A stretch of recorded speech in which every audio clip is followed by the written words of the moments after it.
with Tao. Janus-Faced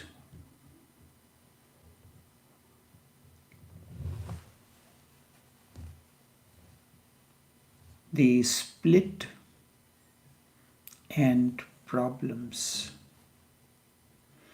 Man is Janus-faced, a double being, is split in two psychologically. If you satisfy one, then something becomes frustrating to your other part, or something else remains unfulfilled. If you do otherwise, then the other part is dissatisfied. Something always remains lacking psychologically. And you cannot satisfy both because both are diametrically opposite. This we have to understand. And for that matter, everybody is trying to do the impossible, trying to do this, to have a compromise somewhere so both heaven and hell can meet. So the body and soul, the lower and higher, the past and future can somewhere meet and have a compromise. We have been doing this for many lives. It has not happened and it is not going to happen. The whole effort is impossible and absurd. So all these methods, techniques are not concerned with creating a compromise within. Instead, the whole effort of spiritual transformation is transcendence. You cannot satisfy heaven and hell both. You cannot satisfy the past and the present. You can transcend beyond. There is no way that divine against the undivine or animal can be fulfilled.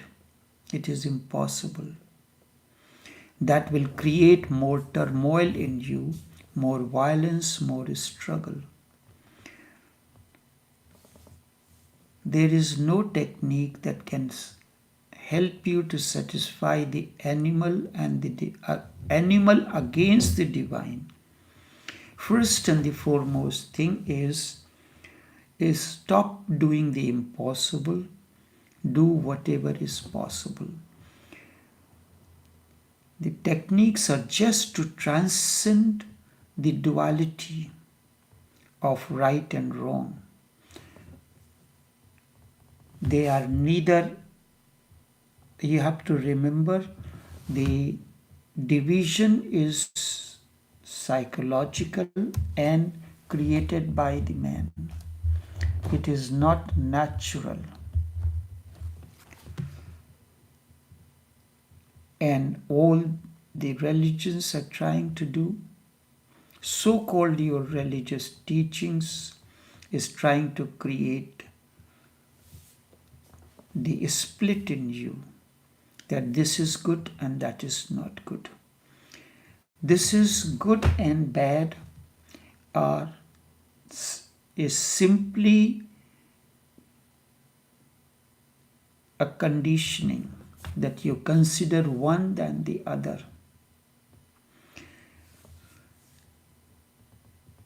These techniques are not to satisfy the divine against the animal or animal against the divine. Because that will, if you satisfy one, the other remains unfulfilled. And then that will create more turmoil in you. In the process of my growth, in the process, the way I am approaching you, is to attain to transcendence. If you satisfy one, the other will remain unsatisfied.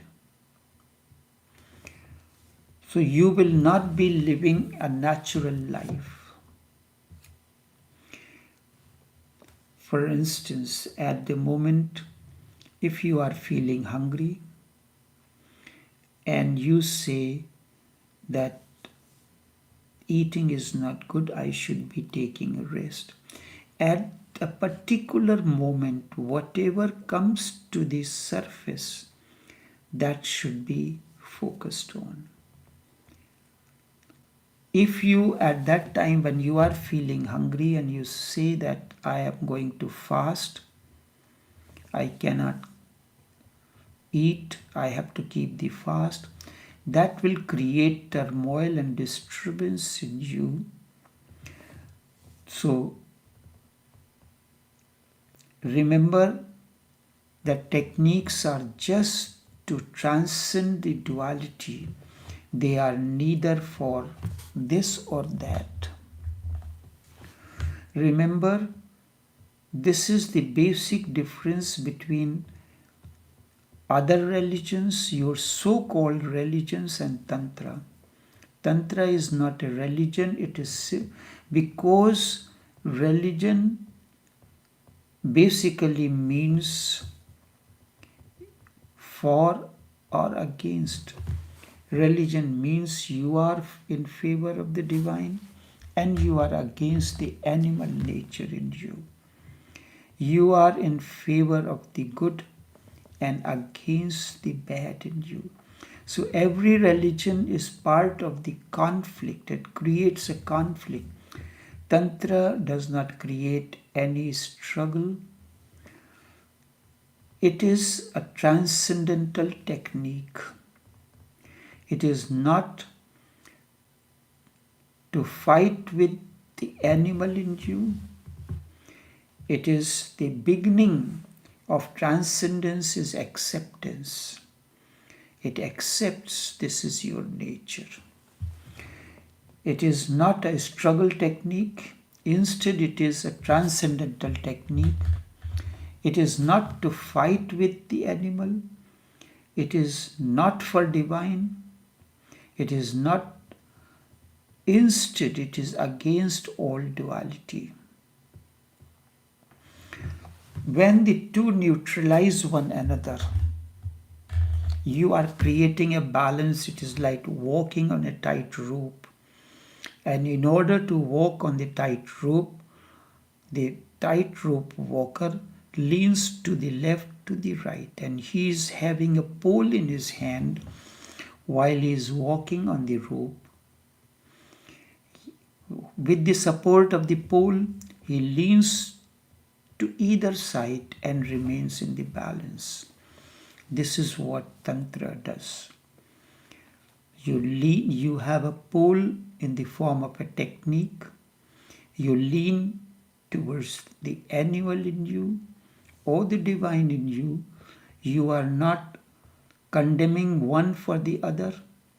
You are not condemning the animal nature in you for the divine. Or you are not appreciative of divine for the animal in you. Both are part of you. Can your left and the right brain be against one another? They are part of one synergistic harmony. You, just as 2 feet are there, and you cannot consider the right foot more important than the left foot. You have to begin the journey. You have to begin the movement forward. You can start with this foot or that foot, whichever feels comfortable to you. And when you take the one foot, the next one is naturally comes forward. So you are remaining in a balance. And this balance is movement in life. So Tantra is not a religion, because religion basically means to choose one against the other. Just as for walking, so walking is tantric, tantra, left foot and the right foot, the left hand and the right hand, the left brain, the right brain are important to create.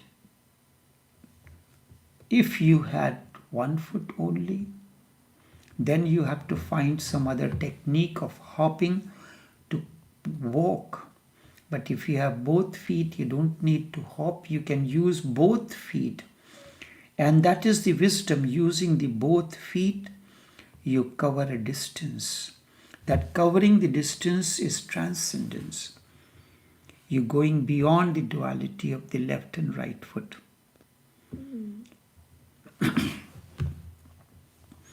Every religion is part of conflict. Tantra is not a struggle technique. It is transcendental technique. Not a fight with the animal. It is not for the divine. It is against the duality. Walking is against the duality of the left and the right foot.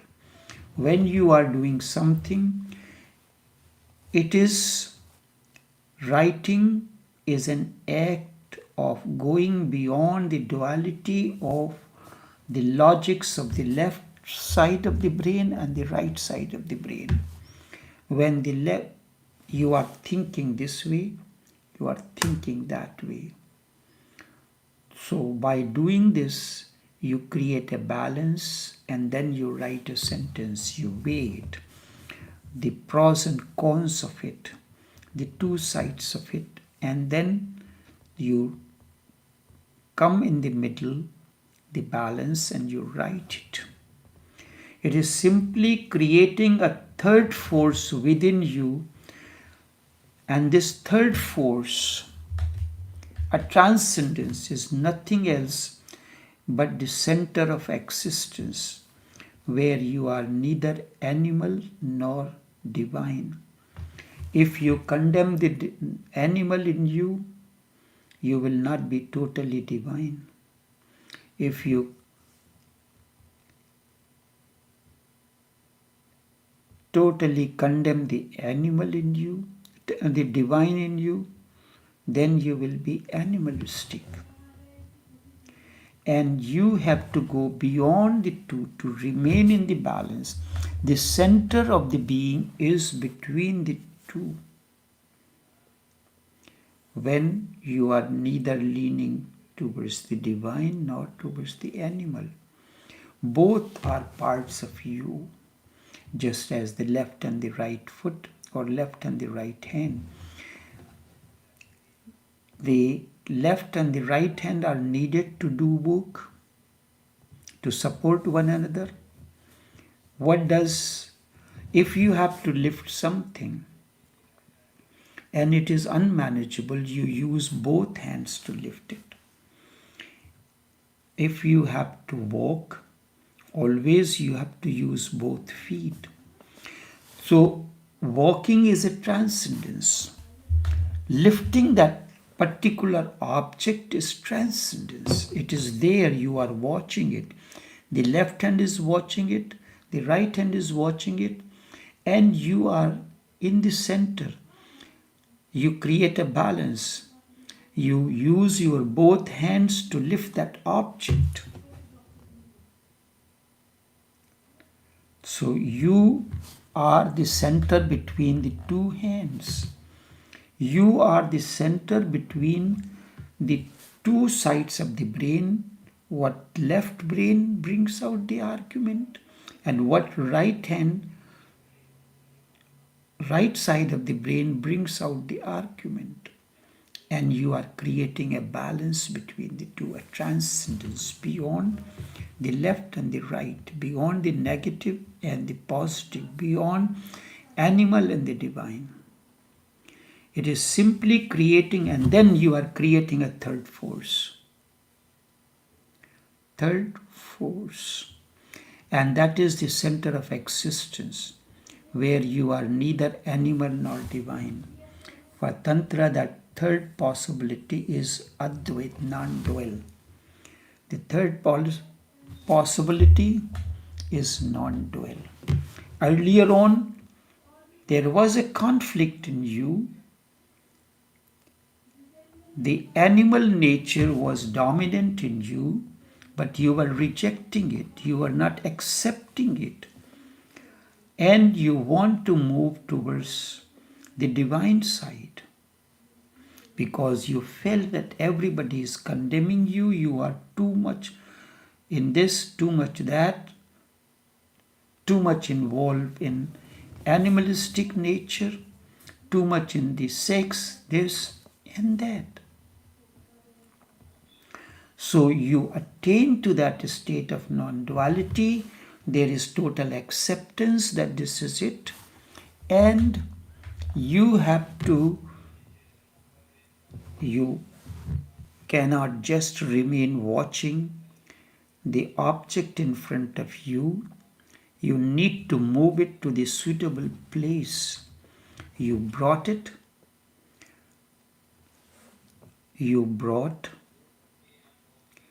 from outside a piece of deco or something. You have to place it at the suitable place where it finds a proper display. So you have to lift it with both hands from the vehicle or outside into inside, and then allow it to display, to create a center of attraction. So when there is non-duality, a balance, that creates the moment of joy in you. You cannot reach the one by fighting through duality. You cannot come to non-dual point by choosing one and in conflict with the other. Choice will not lead you to oneness. Only a choiceless witnessing is necessary.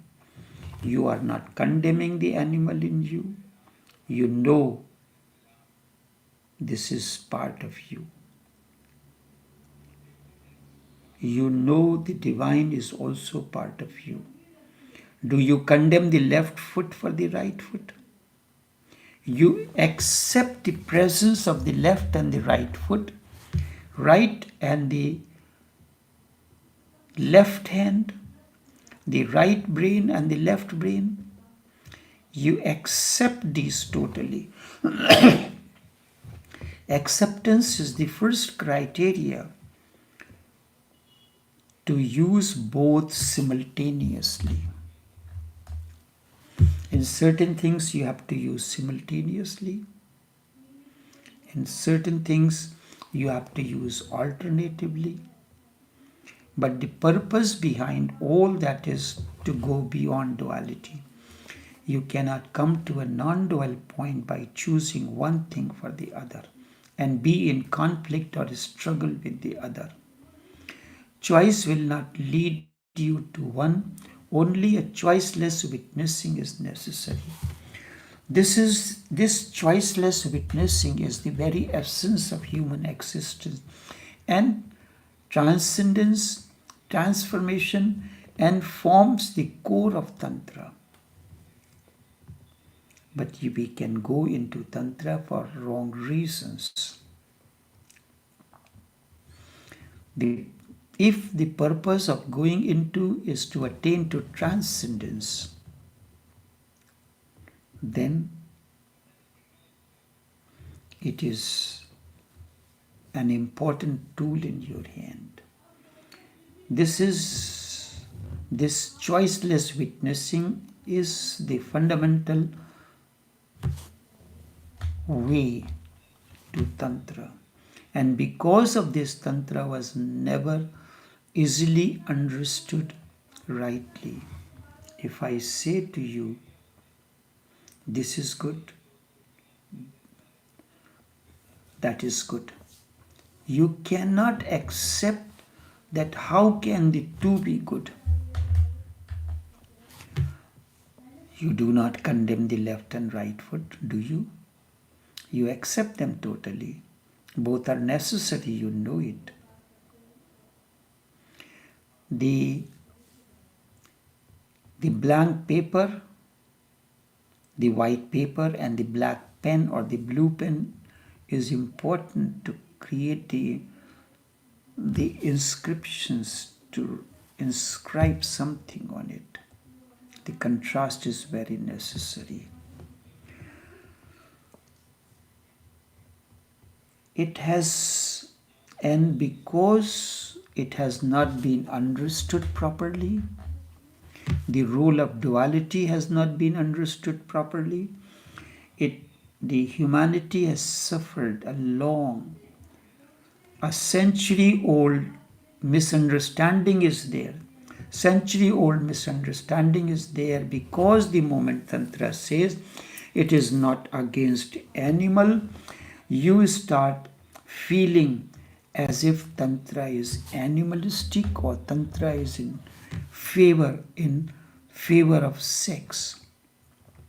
And the moment Tantra says it is not for the divine, then you start thinking the Tantra is against divine and all for sex and the animal in you.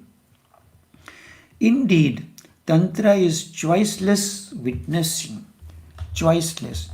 Don't be with animal and at the same time don't be with divine. Do not create a conflict. You are sure you don't create a conflict between your left and right foot? You use both as part of one synergistic harmony, an essential tool for walking. Just go back. Just go away. Just create a gap between you and this duality and become a third force.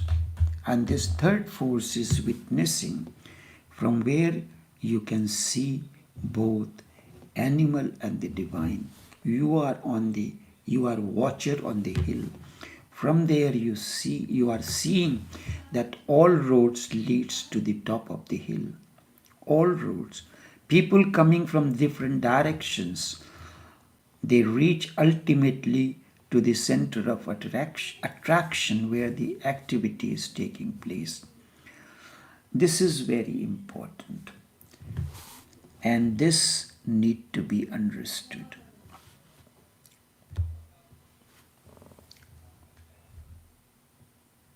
Enough for now.